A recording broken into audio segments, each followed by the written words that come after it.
नमस्कार। आज के इस फेसबुक लाइव कार्यक्रम में मैं रुपेश कुमार आप सभी का स्वागत करता हूं। हर सप्ताह की भांति आज फिर हम एक राष्ट्रीय समस्या पर न्याय का दृष्टिकोण जानने के लिए परम पूज्य गुरुदेव के शरण में हैं और न्याय का इस राष्ट्रीय आज की वर्तमान समय में ये राष्ट्रीय समस्या बड़ी विकट है और इस पर न्याय का क्या दृष्टिकोण है हम परम पूज्य गुरुदेव से जानेंगे। प्रणाम गुरुदेव। आज का प्रश्न गुरुजी शशांक जी ने भेजा है, जो कि अभी का बहुत ही ज्वलंत मुद्दा है कि वर्तमान देश में देश की जो राजनीति है उसमें समान नागरिक संहिता यानी कि यूनिफॉर्म सिविल कोड कानून को लागू करने के लिए राष्ट्रीय स्तर पर एक विशेष प्रयास चल रहा है, जिसमें कई राजनीतिक पार्टियां और धार्मिक संगठन इसका विरोध कर रही हैं, तो कई पार्टियां और अन्य धार्मिक संगठन इसके पक्ष में, जिसमें कि ये है कि कई लोग इसे 2024 का आम चुनाव से भी जोड़कर देख रहे हैं, जिसको लागू करने के लिए जनता की भी राय मांगी गई है, जिसमें कि ये कि पूरे देश में समान एक नागरिक संहिता होगी कि जिसमें कोई भी मुद्दा हो, चाहे विवाह का हो, तलाक का हो, चाहे संपत्ति के किसी उसका हो, तो एक यूनिफॉर्म सिविल कोड देश में रहेगी ताकि सभी नागरिक उसके अंतर्गत रहें। लेकिन क्योंकि फिलहाल ये कानून जो है गोवा में लागू है और उत्तराखंड में इसको लागू करने का प्रयास चल रहा है, तो प्रभु इसके इस देश में लागू करने से क्या परिणाम होंगे और एनडीएस पार्टी को इस कानून को लेकर क्या?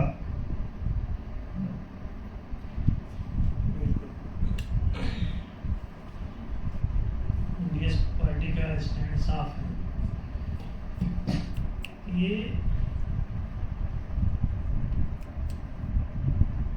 निजी आचार संहिता का कानून है। नागरिकों के निजी मामलों में शासन का, प्रशासन का या पुलिस का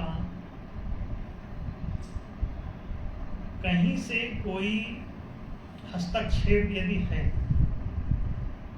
बाहरी किसी का भी, तो आप समझ लीजिए कि किसी भी राष्ट्र के गुलामी का ये लक्षण है कि प्रजा वहां की गुलाम है। जनता यदि गुलाम है तो उसके निजी मामलों को नियंत्रित करके ही गुलाम बनाया जा सकता है, दूसरा कोई मार्ग नहीं। न्याय जनसभा का न्याय प्रस्ताव क्रमांक 94 निजी सांस्कृतिक आचार की स्वतंत्रता का प्रस्ताव, जो ये कहता है कि नागरिकों के निजी मामलों को स्वतंत्र होना चाहिए, यही न्याय का लक्षण है। किसी भी राष्ट्र में, किसी भी राज्य के अधीन यदि नागरिक परतंत्र है तो उसके निजी मामलों को ही वो दबाया जाएगा। यदि कोई राज्य निजी मामलों को स्वतंत्र रखता है तो जनता 99% आजाद होगी। 1% बात होती है कि उसके हाथ में मताधिकार हो। लोग सोचते हैं कि जनाधिकार या मानवाधिकार से काम चल जाएगा, बेमतलब की बात है। मताधिकार चाहिए। जनता की आजादी, जनता की स्वतंत्रता उसके स्वामित्व में टिकती है। स्वतंत्र वही है जिसके पास स्वामित्व है। किसी दुकान में आप नौकर हैं या उसके मालिक हैं। अगर आप मालिक हैं तो आपके हाथ में मिल्कियत होगी।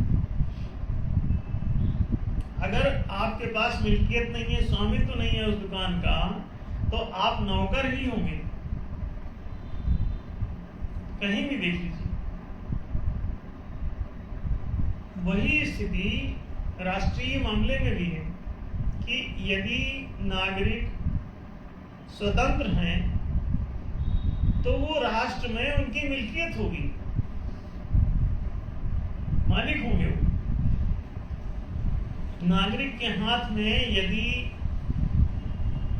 ये मिल्कियत नहीं है, ये स्वामित्व तो नहीं है, तो वो अपने आप को स्वतंत्र नहीं मान सकते।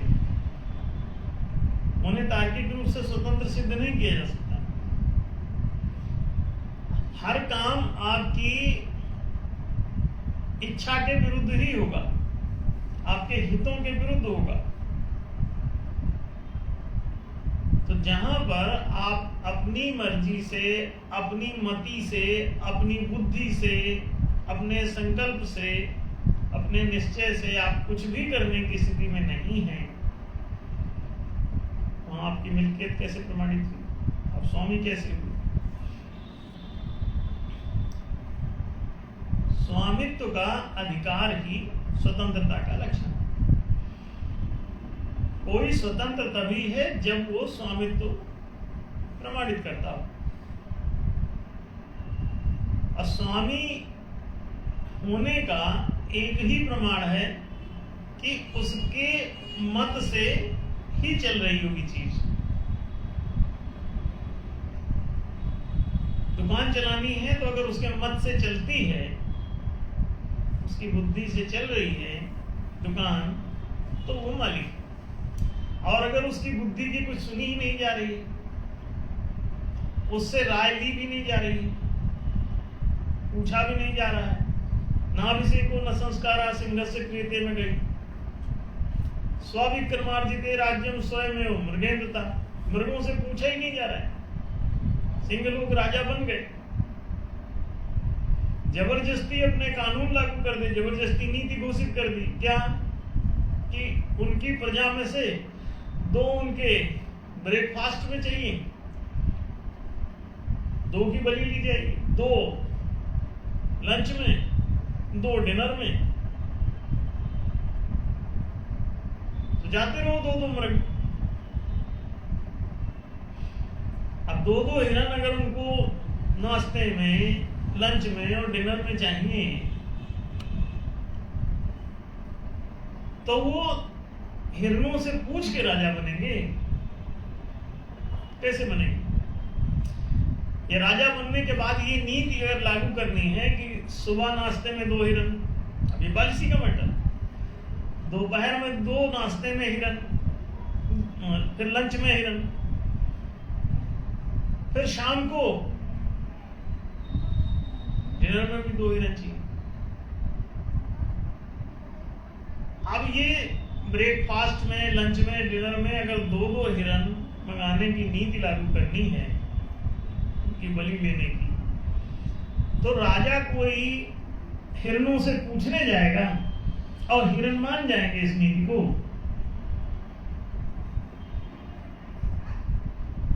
और अगर उनकी मर्जी से ही करना है तो आपको बलपूर्वक थोपने की जरूरत नहीं पड़ेगी।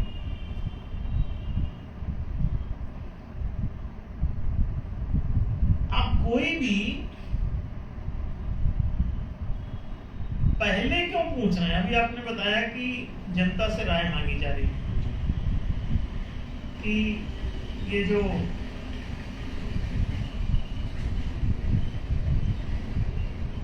सिविल कोड लाना चाह रहे हैं, इसके लिए जनता से राय पूछी जा रही है। जनता से राय पहले क्या करोगे? पूछ लो। जनता की राय बाद में पूछी जाती है। अगर कानून बनाने के लिए जनता की राय ली जा रही है तो आप खतरनाक स्थिति पैदा कर रहे हैं। कानून बनाने की बात जनता सजेस्ट नहीं कर सकती। जनता अगर इतनी ही इंटेलिजेंट होती तो फिर तो सारे विधान घर में अपने आप ही सब सही ढंग से चल ही रहे होते, राज्य की जरूरत ही नहीं पड़ती। जैसे कि स्टूडेंट से राय लेना, सब लोग अपनी अपनी राय बताएं कि कौन सा कोर्स लागू किया जाए। तो स्टूडेंट बताएंगे, कक्षा 1 के स्टूडेंट बताएंगे कि कक्षा 1 में कौन सा कोर्स लागू करना है, बता देंगे वो लोग। जनता को ये सब पता नहीं है, इसीलिए तो नेता चुना गया कि वो कानून बनाए जाके, वहां विधाता बनाए गए, वहां विधायक बनाए गए, जाओ विधान बनाओ, नेता बनाए गए, नीतियां बनाओ, न्यायाधीश बनाए गए, निर्णय करो। तो नियम नीति निर्णय तीनों करने के लिए ही वहां पे विधायक, मंत्री और जज बनाए गए। पहले राय क्यों ले रहे हो? आप बनाइए, पहले उचित अनुचित का विचार करके विवेक पूर्वक जाके बनाइए, और जनता के सामने फिर बनने के बाद रखिए। आपको अच्छा लगा, अगर अच्छा नहीं लगा तो इस कानून को लागू नहीं किया जाएगा, अच्छा लगा तो तुरंत इंप्लीमेंट हो जाएगा। उल्टी सब बातें चलती हैं, राय पहले ली जाती है, कानून बनने के बाद जनता से राय नहीं ली जा रही, जनता से वोटिंग नहीं कराई जा रही। समझिए बात कितनी चालाकी है। पहले राय लेने का नाटक करके दिखाया जाता है कि कितने ज्यादा वो लिबरल है। हर क्रूएल आदमी आपके पास बहुत ज्यादा आपको लिबरल ढंग से पेश आता है।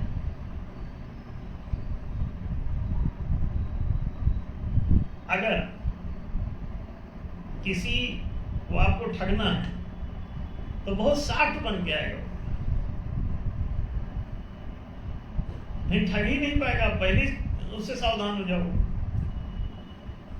तो बाद में उसे नहीं आपसे वोटिंग कराना है, इसीलिए वो लिबरल ढंग से आया, सलाह आपसे पूछ रहा है, सलाह उनसे पूछ रहा है जिसके पास सलाह है नहीं। आप पहले कानून बना लीजिए, जैसे मान लीजिए आपने हेलमेट पे 1000 रुपए जुर्माने का प्रावधान किया, तो ये कानून बना के आप लागू कर दिए, जनता के सामने रखिए। जनता को प्रिय लगा कि नहीं प्रिय लगा, लोकप्रियता की जांच होती है जनमत से, वोटिंग से लोकप्रियता जांची जाती है, पॉपुलैरिटी टेस्ट है वो, राय बात नहीं हो। कई बार लोग कहते हैं कि आप जनता से वोटिंग, जनता कैसे नियम कानून, अब बताइए, नियम कानून तो बने हुए, जनता से पूछा जा रहा है कि तुमको अच्छा लगा कि नहीं, अच्छा लगा तो वोटिंग के द्वारा व्यक्त करो कि हाँ मजा आया, अच्छा है, हमारे हितों का नाश नहीं हो रहा है इससे। और अगर आप उनसे ये पूछोगे कि पानी का सिद्धांत क्या है, तो वो बता देंगे। वैज्ञानिक पहले जनता से पूछ ले कि पानी का सिद्धांत क्या है, उसके बाद वो फिर खोज करे, पानी का सिद्धांत बनाए। तो जनता से पूछ करके पानी का सिद्धांत बचेगा नहीं, पहले तुम खोज लो, फिर बताओ कि इस सिद्धांत से पानी बनाएंगे तुमको अच्छा लगेगा कि नहीं, कहीं अच्छा लगेगा तो बनाओ। समझिए, ये बातें सब बड़ी रहस्यमयी है। जो भी डाकू है वो आपके प्रति बहुत सॉफ्ट रहता है। नमन नीच कर अति दुखदाई,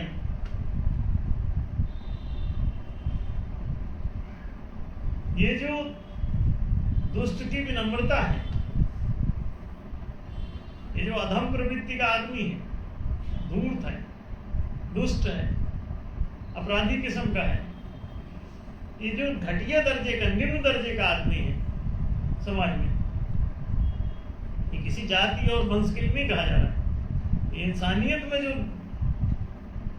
गिरा हुआ आदमी, पतित आदमी, ये अगर बहुत, एक डाकू अगर बड़ी विनम्रता से आपसे मिल रहा है, दोस्ती का हाथ बढ़ा रहा है, तो सावधान हो जाओ, गला रेत के भाग जाएगा, अभी थोड़ी देर में आपको सामान वामान लेके चंपत हो जाएगा। तो ध्यान रखो, दुष्ट मनुष्य की विनम्रता से बचो। अभी की राजनीति दुष्टों का जमावड़ा है, और ऐसा नहीं कि केवल भारत में दुष्टों का वहां बोलबाला है, ये पूरी दुनिया में बोलबाला है। तो इसलिए समस्या किसी एक देश की नहीं है, दुष्टों ने, अपराधियों ने अपना वर्चस्व ऊपर सभी पदों पे स्थापित कर लिया है। इसीलिए जो सर्वोच्च जो पद है नेतृत्व का, उसके लिए कोई पात्रता नहीं रखी गई ताकि वहां दुष्ट आसानी से पहुंच सके। उससे निचले जो पद हैं, जो किसी के अधीन है, प्रशासनिक पोस्टें हैं, वो नेतृत्व के नीचे हैं, मंत्री के नीचे हैं, विधायकों के नीचे हैं, तो उनके लिए पात्रता मान ली गई। आईएएस के टेस्ट हो रहे हैं, आईपीएस के टेस्ट हो रहे हैं। अब देखिए, लोक सेवा आयोग अनेक प्रकार के टेस्ट ले रहे हैं, वहां टेस्ट हो रहे हैं। अब नेतृत्व के लिए पात्रता की जरूरत नहीं। क्यों? अपराधियों को पता है पहले से ही कि वो टेस्ट नहीं पास कर पाएंगे। कोई भी अपराधी इस समय आईएएस क्यों नहीं बन पा रहे हैं, आईपीएस क्यों नहीं बन पा रहे हैं? वो आईएएस और आईपीएस नहीं बन पाएगा क्योंकि उसमें टेस्ट बहुत स्ट्रांग है। हालांकि वो आईक्यू स्तर का ही टेस्ट हो रहा है, अभी ईक्यू स्तर का टेस्ट चाहिए, उससे ऊंचा चाहिए और ज्यादा।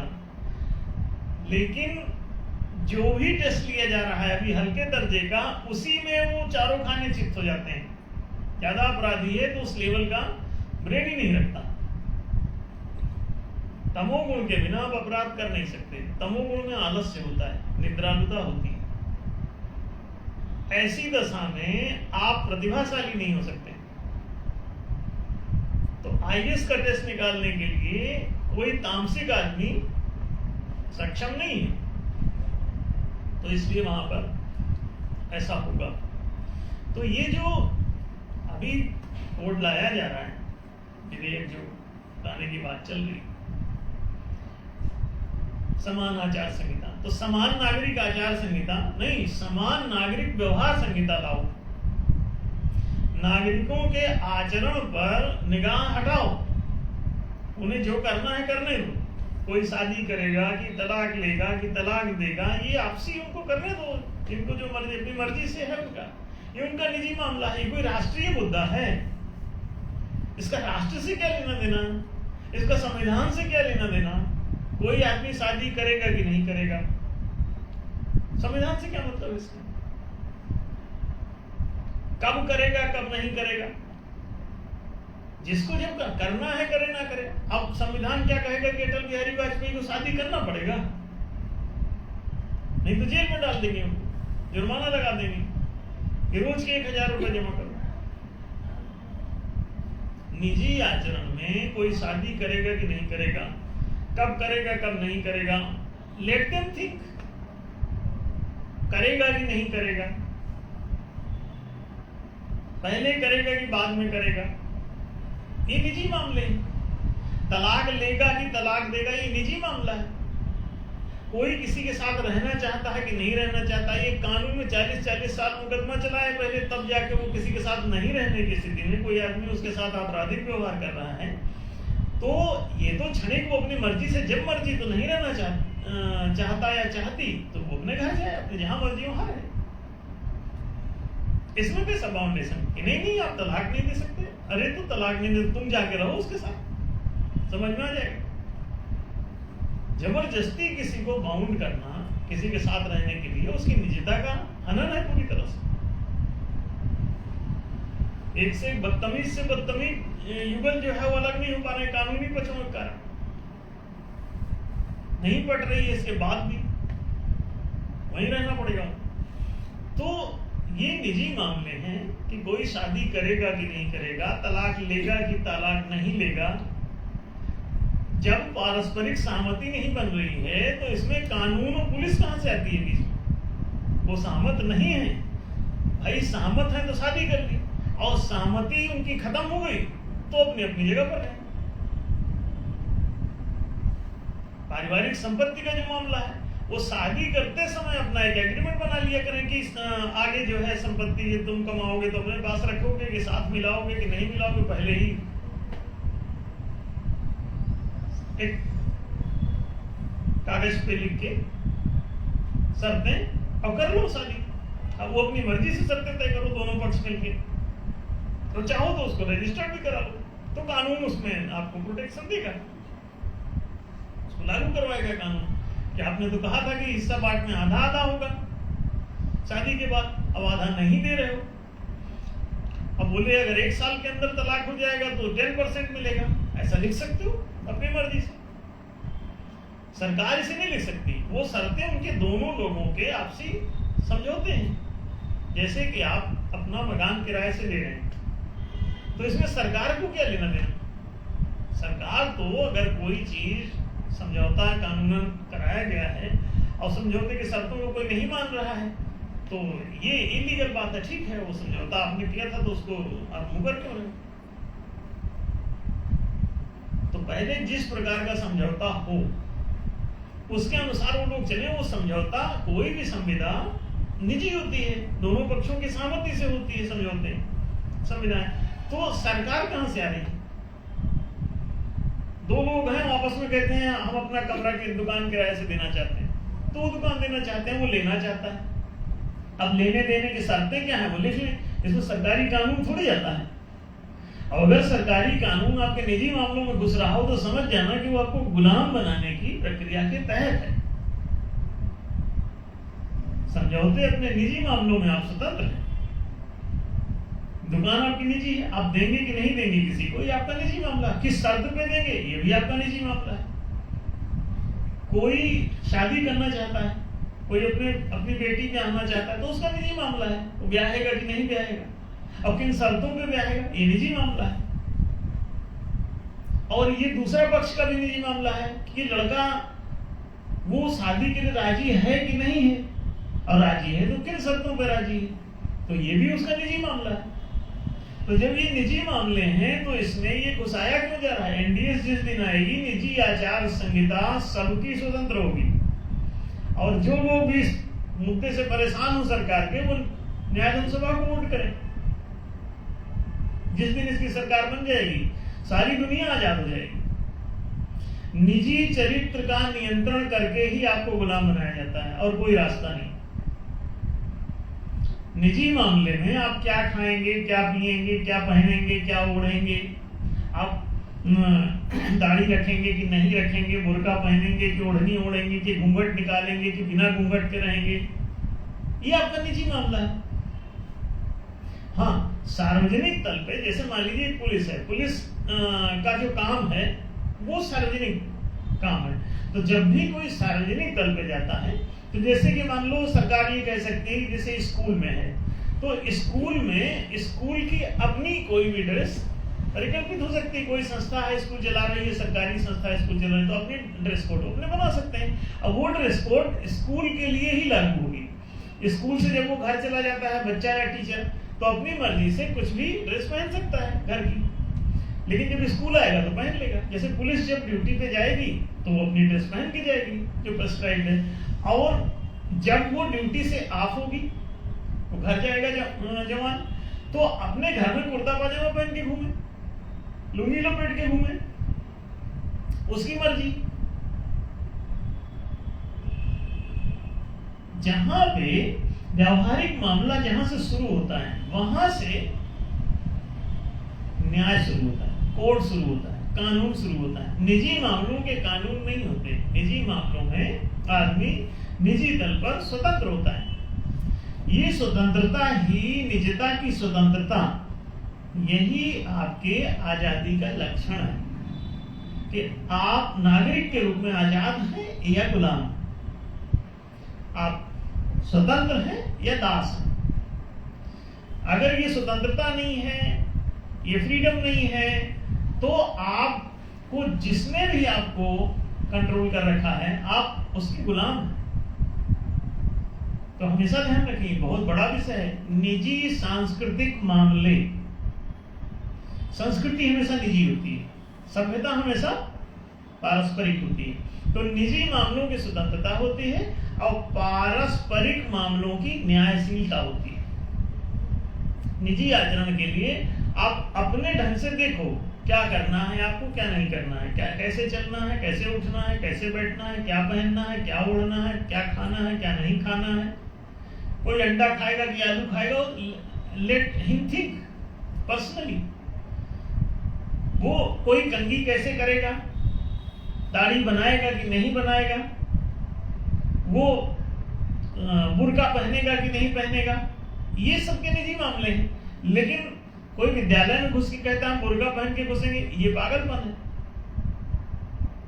बुर्का घर में पहनो, लेकिन जब विद्यालय में जाओ तो विद्यालय के हिसाब से जाओ। कोई पिक्चर हॉल भी बनाता है, और अगर वो उसका मालिक जो है, जो संस्था की जो इंस्टीट्यूशन जो है, उसके जो भी प्रबंधक या प्रशासक हैं या उसके बोर्ड ऑफ डायरेक्टर्स हैं, वो जैसा ड्रेस कोड बनाते हैं, अगर वो चाहें तो अपना बना सकते हैं कि उनके यहाँ दर्शक जो है वो अगर इस ड्रेस में आएंगे तब भी उनको अनुमति दी जाएगी। ऐसा कर सकते हैं। बाजार के कानून बनाए जा सकते हैं कि बाजार में इस ड्रेस में आओगे तभी। मंदिर का कानून बना सकता है मंदिर का प्रबंधन, क्या कि वहाँ के जो भी व्यवस्थापक हैं वो ये तैयार कर सकते हैं कि वहाँ मंदिर आने वालों को इस ड्रेस में आना चाहिए, चर्च जाने वालों को ऐसे ड्रेस, वहाँ मस्जिद जाने वालों को इस ड्रेस। कोई को लोग जो भी संस्थागत रूप से हैं, जो तो संस्थाएं अपने अंदर के कानून बनाने, वो निजी मामलों में संस्था भी स्वतंत्र है। जिसको पसंद नहीं है उस संस्था का कानून तो वो ना जाए उस संस्था में। संप्रदाय कोई है, जैसे मान लीजिए कि एक जैन संप्रदाय है, एक बौद्ध संप्रदाय है, एक मुस्लिम संप्रदाय है, ईसाई संप्रदाय है, हिंदू संप्रदाय, तो हिंदू अपने संप्रदाय के लिए कोई भी ड्रेसअप बना सकते हैं। जैसे वो चोटी रखना चाहते हैं, कि जनेऊ पहनना चाहते हैं, कि नहीं पहनना चाहते, वो अपने संप्रदाय बना सकते हैं। और अगर किसी को वो संप्रदाय पसंद नहीं है तो दूसरा संप्रदाय बना ले और उसमें दूसरे प्रकार के अपने नियम बना ले। हर आदमी को अपना संप्रदाय बनाने, समूह बनाने, अपना समाज बनाने का अधिकार है। ये क्योंकि सांस्कृतिक है। सांस्कृतिक जो संप्रदाय होता है उसे कल्ट बोलते हैं। कल्ट क्यों बोलते हैं? क्योंकि कल्चर से संबंधित है, संस्कृति से संबंधित है। नेचुरल आप नहीं रह सकते, कल्चरल आपको इम्प्रूव करना होता है। उसी के द्वारा आपके व्यक्तित्व का निर्माण होता है, संस्करण होता है आपका। तो संस्करण जो करे वही संस्कृति है। वो लगातार शुद्धिकरण करती रहती है। संस्कृति आपको प्यूरिफाई करती रहती है, ऊंचा उठाती रहती है। आप कभी नीचे से एकदम पशुवत अवस्था से एक किसान स्तर के, फिर व्यापारी स्तर के, फिर राज कर्मचारी स्तर के, फिर नेता स्तर के आप बन सकते हैं। ये इम्प्रूव करते रह सकते हैं। ये कल्चर का मामला है। तो जो लोग शिक्षा संस्कारिता अपनी जैसी रखना चाहते हैं वैसा रखें, इसमें कोई आपत्ति नहीं। हाँ, जो नेशनल मामला है, जैसे कि राष्ट्रीय भाषा होनी चाहिए, ठीक है, वो राष्ट्रीय मामला है तो राष्ट्रीय भाषा होनी चाहिए, जो आज तक लागू नहीं हुई। आप हिंदी को, संस्कृत को, जिस भी भाषा को आप लागू करना चाहते हो, राष्ट्रीय एक भाषा जो ज्यादा सबसे शुद्ध हो उस भाषा को चुन लो, और वो शुद्ध ही नहीं, सरल भी हो, सर्वग्राही हो, जो सभी लोग इसे आसानी से पढ़ सकें, बोल सकें, इस्तेमाल कर सकें, वो भाषा राष्ट्रीय भाषा घोषित कर दो।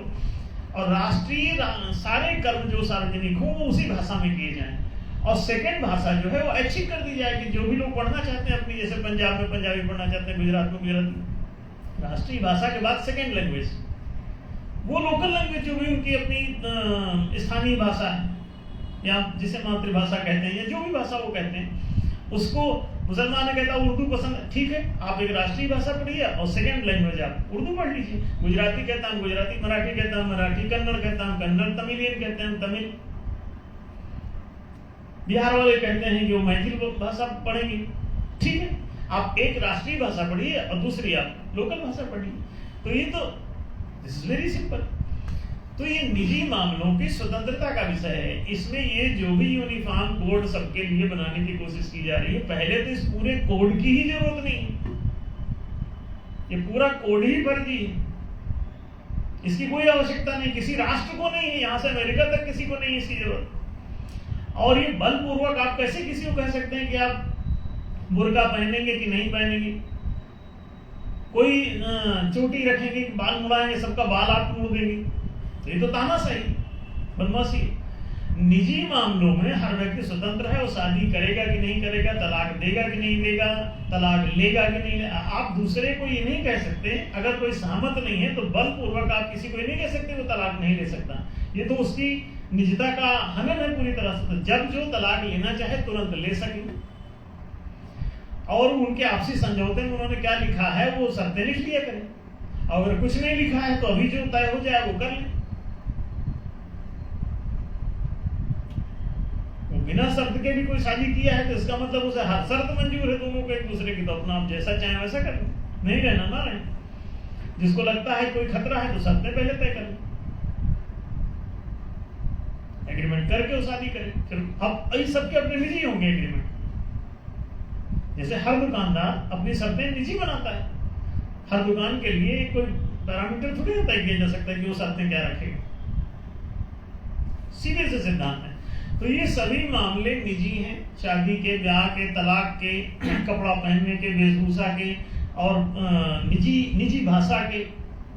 हाँ, कोई राष्ट्रीय ड्रेसअप जैसे मान लीजिए तो राष्ट्रीय कार्यक्रम में कहीं जाने के लिए, जैसे झंडा दिवस है उसमें कौन सी ड्रेसअप बना सकते हैं, कोई राष्ट्रीय पर्व मनाना है उसके लिए वो कह सकते हैं कि सभी लोग आज व्हाइट कलर की पहन के आए या लाल कलर की पहन के आए, सरकार राष्ट्रीय पर्वों के लिए।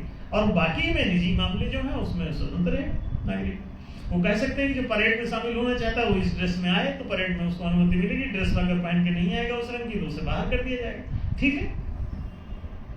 लेकिन जनता के निजी मामलों, आप राष्ट्रीय मामलों में, राष्ट्रीय कार्यक्रमों में, राष्ट्रीय संस्थानों में, राष्ट्रीय जो पुलिस विभाग है उसके लिए, आर्मी है उसके लिए आप ड्रेस कोड बना सकते हैं।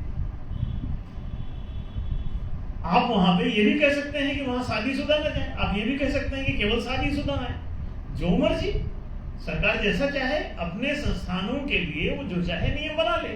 लेकिन जनता के ये पारिवारिक संस्था सबकी अपनी निजी है पारिवारिक संस्था, तो निजी मामलों में हर स्त्री स्वतंत्र है, हर पुरुष स्वतंत्र है, वो किसी के साथ रहेंगे कि नहीं रहेंगे, शादी करेंगे कि नहीं करेंगे, जब मर्जी तब वो तलाक दे दें और जब मर्जी तब साथ रह लें। सुबह तलाक दिया, शाम को फिर रहना चाहते हैं, रहो जाके, क्या दिक्कत है। गलती हो गई, सुबह तलाक दे दिया, अब दिमाग सही हो गया, बोले फिर शाम को रहें, अब दोनों राजी हो गए तो जाके रहें, कानून कहां से आया बीच में। फिर सुबह तक बात बिगड़ गई तो कहें फिर हम नहीं, गलती हो गई थी, शाम को समझौता नहीं करना था, हम जा रहे बाहर, हाँ ठीक है बाहर रहो, सुबह शादी करो शाम को तलाक दो, शाम को शादी करो सुबह तलाक दे दो, इसमें क्या तकलीफ है। जब भी कोई, अब 3 तलाक की क्या जरूरत है, एक बार कह दिया भाई चाय बनाया और नहीं पसंद आई दोनों को, एक दूसरे को पसंद हो, अपने अपने घर रहो, मेंटल टेंशन, चाय को लेके ही एक दूसरे की हत्या क्यों, 50-50 पैसे में हत्याएं हो जाती है। अगर चाय पे ही मतभेद है तो इसका मतलब ये मतभेद दिन भर चलेगा, जिंदगी भर चल सकता है, इसलिए तत्काल खत्म करो। जब भी उनमें कोई मतभेद है तो अपना अपना रहो, स्वतंत्र। समस्या रोजगार की है कि वो अलग स्त्री क्यों नहीं होना चाहती, आगे उसका क्या होगा, डिपेंडेंट क्यों बनाते हो, पुरुष पर डिपेंडेंट स्त्री, स्त्री पर डिपेंडेंट पुरुष ना, सबको शिक्षा मिले और सबको उसकी पात्रता के अनुसार रोजगार पाने का अधिकार होना चाहिए।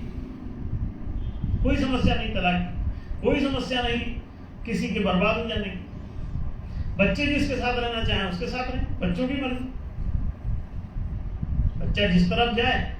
जैसे हंस से पूछा कि तुम गौतम के साथ जाना चाहते हो कि उसका भाई जिसने मार गिराया था उसके साथ, तो राज दरबार में हंस को बोला, हंस जिधर चला गया बोले इनका, हंस भाग के गौतम बुद्ध के साथ चला गया जो उसका केयरिंग है, तो बोले हाँ इसका हंस है, जाओ भाई।